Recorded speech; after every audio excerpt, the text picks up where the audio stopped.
하루는 일을 마치고 늦게 집에 가게 되었는데요. 집에 들어가니까 선민이가 저한테 다가오더라고요. 옆에서 엄마가 하는 말이 선민아, 아빠 오면 안아준다 그랬지. 그렇게 얘기를 했나 봐요. 그래서 선민이가 그렇게 얘기를 했었나 봐요. 그래서 내심 기대했죠. 아이가 나한테 오는 건 나를 안아주려고 오는 거겠다 하고 기대를 했습니다. 근데 그날 제가 어떤 분이 주신 그 과자 같은 거를 제가 손에 들고 있었거든요. 근데 저한테 오다가 제 손에 든 과자를 보더니 과자를 받아가지고 가요. 그래서 기대를 했는데 저는 저를 안아주겠구나 했는데 과자를 안고 가는 모습을 보면서 굉장히 씁쓸했습니다. 오늘 본문을 보시면 예수님께서는 저보다 훨씬 더 많이 씁쓸하셨을 것 같습니다. 왜냐하면 예수님께서는 정말 자신을 제대로 알아보지 못하고 온전한 표적이 아닌 배부르기 위한 떡을 찾는 그런 사람들의 모습을 보고 계시거든요. 그러니까 얼마나 서운하고 씁쓸하시겠습니까? 그러니까 그들에 대해서 예수님께서는 자신을 소개하시는 겁니다. 자신이 어떤 존재인지를 그들에게 알려주고 계신 거예요. 그것은 썩을 양식이 아니라 영생하도록 하는 양식, 즉 생명의 떡이신 예수님의 자기 소개인 겁니다. 그런데 그 소개에 대한 사람들의 반응이 썩 좋지만은 않습니다. 예수님께서 먼저 자기를 어떻게 소개하시는가? 41절 말씀 보시면 이렇게 되어 있습니다. 자기가 하늘에서 내려온 떡이라 하심으로. 하늘에서 내려온 떡이라 말씀하시죠. 그것을 구체적으로 32절 이하의 말씀에서 보여주는데요. 보시면은 예수께서 이르시되 내가 진실로 진실로 너희에게 이르노니 모세가 너희에게 하늘로부터 떡을 준 것이 아니라 내 아버지께서 너희에게 하늘로부터 참떡을 주시나니 하나님의 떡은 하늘에서 내려 세상에 생명을 주는 것이니라. 그들이 이르되 주여 이 떡을 항상 우리에게 주어서. 예수께서 이르시되 나는 생명의 떡이니 내게 오는 자는 결코 줄이지 아니하여요 나를 믿는 자는 영원히 목마르지 아니하리라. 예수님께서 내려온 떡이라고 자신을 소개하시는데 그것은 이들에게 생명을 주시기 위한 목적이다 말씀하고 계시죠. 그런데 그 내려온 떡이란 반응에 사람들은 어떻게 합니까? 41절 그 뒷부분에 뭐라 되어 있죠? 자기가 하늘에서 내려온 떡이라 하심으로 유대인들이 예수에 대하여 수군거려. 그래서 수군거렸다는 것은 불평불만했다는 뜻입니다. 이르되 이는 요셉의 아들 예수가 아니냐. 그 부모를 우리가 아는데 자기가 지금 어찌하여 하늘에서 내려왔다 하느냐. 지금 무슨 말입니까? 요셉의 아들 아니냐 말하고 있다는 거죠. 그 말은 그냥 우리와 같은 사람 아니냐. 우리가 항상 보는 우리 일상의 사람, 그런 차원으로 예수님을 이해하고 있다는 것이죠. 그러니까 우리랑 같은 모습이 이들은 탐탁지 않은 것입니다. 이들이 기대했던 메시아는 정말 우리의 먹고 사는 문제를 해결하는 존재, 굶어 죽지 않게 하는 들은 존재, 그것이 곧 자신에게 영생을 주리라 생각했었던 그런 이들의 오해와 인식인 건데, 그렇게 이들을 이끌어갈 메시아라면 얼마나 대단한 멋진 존재겠습니까? 다윗과 솔로몬을 기대하는 굉장한 구강병을 기대하는 그대의 모습인 건데, 그것과 상관없는 그냥 우리와 별반 다를 바 없는 요셉의 아들이라는 거죠. 우리도 그럴 때 있습니다. 우리도 뭔가 하나님이 특별한 역사를 행하길 원하시고 우리에게 뭔가 대단한 은혜라든지 그런 간증들을 접할 수 있게 하시기를 원하죠. 간증의 주인이 꼭 우리가 되고 싶어 하잖아요. 대단한 간증 말이죠. 근데 우리 인생 가운데 사실 그런 일은 썩 별로 일어나지 않죠. 그게 아쉬울 때도 있고, 많은 사람들은 막 놀라운 이적도 체험하고 기적도 체험한다는데, 간증거리가 넘쳐난다는데 내 삶은 왜 그렇게 평범한가 하는 것이 우리의 불평불만 아니겠습니까? 어찌 보면 우리가 주님 앞에 기도하는 것도 그런 대단한 일을 이루어 주시옵소서 하는지도 모릅니다. 그런데 이들은 이 예수님께서 내려온 떡이라는 말씀의 진정한 의미를 이해하지 못하고 있는 겁니다. 이들은요, 우리를 위해서 살기 위해 이 땅에 오신 성육신을 이해하지 못하고 있는 겁니다. 예수님께서는 우리를 위해서 살기 위해 이 땅에 오신 것입니다. 38절 이하의 말씀 보실까요? 이렇게 표현되어 있죠. 내가 하늘에서 내려온 것은 내 뜻을 행하려 함이 아니요 나를 보내신 이의 뜻을 행하려 함이니라. 나를 보내신 이의 뜻은 내게 주신 자 중에 내가 하나도 잃어버리지 아니하고 마지막 날에 다시 살리는 이것이니라. 내 아버지의 뜻은 아들을 보고 믿는 자마다 영생을 얻는 이것이니 마지막 날에 내가 이를 다시 살리라 하시니라. 보고 믿게 하기 위해선 그분께서 우리 가운데 볼 수 있도록 오셔야 하는 거죠. 대단한 존재는요, 우리가 범접할 수 없습니다. 그분이 찾아온다고 한들 우리가 굉장히 부담스러울걸요. 집으로 신방 간다 한다 하는 것도 굉장히 집 청소하느라 여러 가지 신경 쓰느라 굉장히 부담이지 않습니까?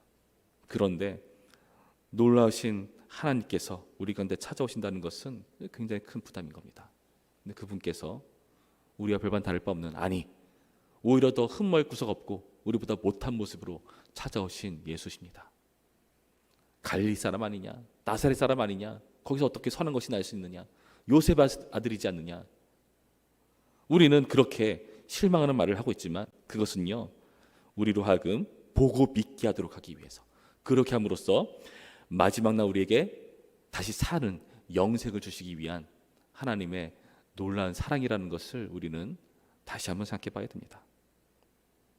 우리가 그분을 무시한다는 것은 보이지 않는 높고 높으신 하나님을 망각한 처사죠. 그렇게 대단하신 분께서 우리가 볼 수 있도록 임하셨다는 것은 여러분 엄청난 사랑 아닙니까? 엄청난 희생 아닙니까? 근데 이것을 사람들은 알아보지 못하는 겁니다. 우리가 그러지 않나 한번 여러분 돌아보셔야 됩니다. 또 예수님께서는 자기를 어떻게 소개하십니까? 51절부터의 말씀 보시면 이렇게 되어 있죠. 나는 하늘에서 내려온 살아있는 떡이니 사람이 이 떡을 먹으면 영생하리라. 내가 줄 떡은 곧 세상의 생명을 위한 내 살이니라 하시니라. 그랬더니 어떡합니까? 52절, 그러므로 유대인들이 서로 다투어 이르되 이 사람이 어찌 능히 자기 살을 우리에게 주어 먹게 하겠느냐. 예수께서 이르시되 내가 진실로 진실로 너희에게 이르노니 인자의 살을 먹지 아니하고 인자의 피를 마시지 아니하면 너희 속에 생명이 없느니라. 예수님께서는 자신을요, 이제는 먹는다는 표현을 사용하시면서 소개하십니다. 그래서 먹는다는 것은 진짜 우리가 물리적으로 음식을 먹고 우리의 이로 씹는 그러한 표현을 담은 겁니다. 예수님을 먹는다, 그분의 살을 먹는다, 이들의 입장에선 이해할 수가 없는 겁니다. 여러분, 피와 살을 먹는다는 것은요, 이들에게 있어서 혐오적인 표현입니다. 레위기 17장 말씀을 보시면은 그 피를 먹는 것을 율법으로 금지하고 있거든요. 왜냐하면 그 피는 생명이기 때문에 그렇습니다. 뿐만 아니라 에스겔서 39장 17절부터 20절까지의 말씀 찾진 않겠습니다. 그리고 이사야 49장 26절 말씀 보시면은 선지서에서 이스라엘뿐만 아니라 어떤 세상 그러한 하나님께 대적하는 그런 세력들을 멸망시키실 때 그들의 피와 살을 먹게 한다 하는 그런 표현을 사용하십니다. 그 표현이 이들에게 있어서는 혐오적입니다. 그리고요, 어떻게 다가옵니까? 굉장히 패배적이죠. 희생적이죠. 이러한 살을 먹는다는 표현이 이들은 탐탁치 않습니다. 우리도 그렇습니다. 우리도 희생적인 표현, 혐오적인 표현, 우리가 뭔가 부정적으로 보이는 그런 표현들을 우리는 싫어합니다. 희생을 싫어하죠. 날마다 자기를 부인하고 자기 십자가를 지고 나를 따르라 말씀하셨는데, 자기 십자가는 뭡니까? 십자가는 사람들에게 오해받는 겁니다. 저건 자기 십자가야, 자기 죄를 짊어진 거야. 사람들에게 굉장히 불명예스러운, 치욕스러운 그런 오해를 받는 길이고요. 그것도 내가 속해 있는 공동체를 위해서 희생하는 거죠. 그 희생이 우리는 견딜 수 없습니다. 그 희생이 싫어서 우리는 나를 희생하지 않고 나를 축혀 세워주는 곳으로 우리는 떠나고 싶어 하죠. 그런데 그런 희생적인 기독교라니, 그런 희생적인 예수라니, 여러분, 우리는 그것을 탐탁스러워하지 않다는 겁니다. 그런데 우리는요, 이것은요, 우리를 위해 죽기 위한 성신을 이해하지 못한 거죠. 아까는 살기 위한 성신을 이해하지 못한 거라면 이번엔 죽기 위한 성신을 이해하지 못하는 겁니다. 51절 말씀 뭐라 되어 있었죠? 51절 말씀 보시면은 나는 하늘에서 내려온 살아있는 떡이니 사람이 이 떡을 먹으면 영생하리라. 내가 줄 떡은 곧 세상의 생명을 위한 내 살이니라. 무슨 말입니까? 우리를 다시 살리기 위해서 세상에 생명을 주시기 위한 그런 희생적인 살이라는 거죠. 내가 죽어야 누군가가 산다는 겁니다. 예수님께서 죽으셔야만 우리가 삽니다. 내가 죽어야만 내가 속해 있는 공동체가 사는 거죠. 우리가 죽어야만 이 부천 지역이 사는 것이고요. 교회가 죽어야만 세상이 사는 겁니다. 우리가 이것을 외면하고 있는 것은 아닌가 돌아봐야 됩니다. 이것은요, 죽어야만 하는 낮고 낮은 죄인의 그런 신분을 반각한 그런 오해입니다. 죽어야 될 존재, 우리를 대신해서 죽으신 예수님을 못 알아보는 거죠. 그렇게 대신 죽으셔야 할 만큼 우리의 죄는 심각하다는 것을 이들은 알아보지 못하는 겁니다. 여러분, 우리는 오늘의 말씀을 통해서 예수님께서 답답해하셨을 모습들을 확인해 봅니다.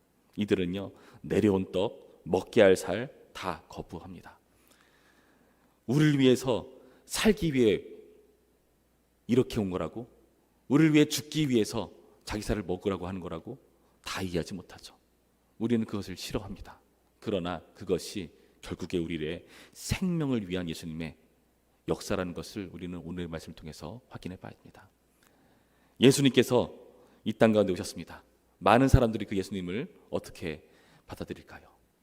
우리가 전도할 때 사실 그 예수님을 배부를 떡인 양 소개하는 경우들이 있죠. 그렇지 않습니까? 그래서 사람들에게 예수님께 오면 배가 불러, 배부른 떡이야 소개하곤 합니다. 그것이 우리의 교회 외적인 모습이든 전도지에 같이 껴서 주는 건빵이든 예수님 믿으면 잘 먹고 잘 살 수 있다, 잘 될 수 있다, 이런 쪽으로만 우리는 오해하게 만드는 것은 아닌가 생각해 봅니다. 왜 그럴까요? 우리 스스로도 그렇게 배부를 떡이 아니라면 사람들이 받아들이지 않을 것 같으니까. 나 스스로도 그런지 않은가 돌아보셔야 됩니다. 그러나 여러분, 그 예수님이 배부를 떡일 줄 알았다가 왔는데 그분이 만약에 배부를 떡 차원이 아니라 생명의 떡이시라면 여러분 어떻습니까? 횡재 아닙니까? 66절 말씀을 보시면은 사람들은 그 예수님의 말씀을 듣고 다 떠나버리죠. 그러나 우리는 떠나지 않아야 합니다. 횡재인 줄 알아야 됩니다. 예수님께서 우리에게 영생을 주시려고 저렇게 온 것이지. 아무도 다 이해하지 못한다 할지라도 그것을 우리로 하여금 믿게 하시고 이해할 수 있게 하시고 결국 그 예수님을 보고 믿게 하시고 그분을 먹게 하심으로써 우리에게 영생을 주시는 그 하나님을 여러분 다시 한번 제대로 바라보시고요. 그리고 그러한 예수님의 모습을 우리가 닮아서 우리 또한 내려온 떡으로서 먹게 할 떡으로서 사람들에게 찾아가고 희생하는 그런 예수님의 모습, 성령의 모습을 행하는 우리가 되기를 주님의 이름으로 축원합니다. 기도하겠습니다. 참 좋으신 하나님 감사드립니다. 오늘의 말씀을 통해서 그 예수님의 내려온 떡으로서의 모습, 먹게 할 살로서의 모습, 그것이 우리의 생명의 떡의 예수님이라는 것을 다시 한번 돌아봅니다. 주님, 우리는 썩을 양식이 아닌 영생하도록 있는 양식, 생명의 떡이신 예수님을 다시 한번 제대로 볼 수 있도록 인도하여 주시옵시고 제대로 먹을 수 있도록 인도하여 주시옵시고 그렇게 함으로써 얻은 그 풍성한 놀라운 영생을 누리고 전하는 자가 될 수 있도록 우리 모두를 이끌어 주시옵소서. 감사드리며 예수님의 이름으로 기도했습니다. 아멘.